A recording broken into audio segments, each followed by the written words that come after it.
We are moving past the point where artificial intelligence just sits in a chat box and answers questions. We are watching the shift to agentic AI. These are autonomous programs capable of actively executing tasks in the real world. They can negotiate business contracts, execute complex asset trades, and book physical logistics autonomously. But to actually accomplish any of these tasks, these agents need to spend money. And this is where they hit a wall. The traditional banking system, built around identity checks, slow settlement times, and human oversight, simply isn't designed to issue credit cards or open checking accounts for pieces of software.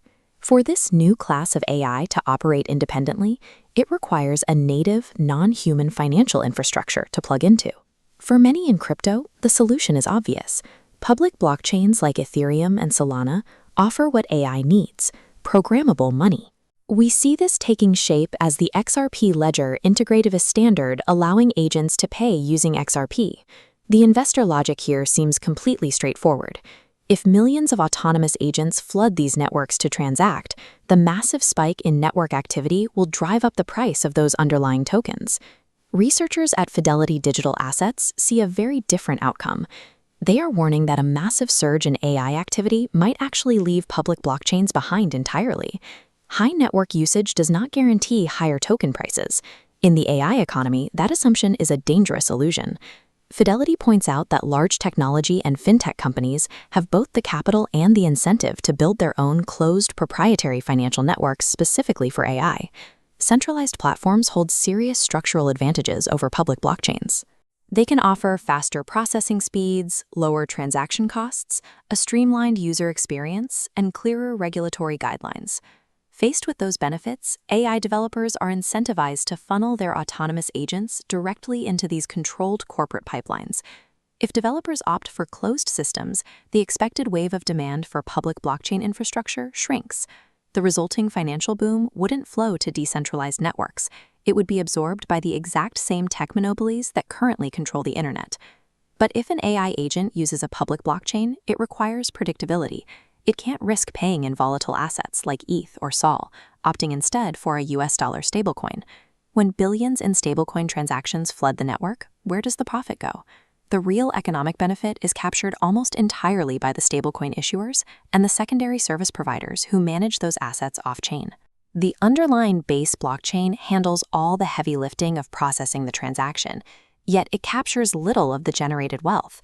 A network could process massive amounts of AI commerce while suffering from a continuous value leak, breaking the core investment thesis that network usage enriches token holders. Fidelity's report highlights another major vulnerability, and this one targets the very code these networks are built on.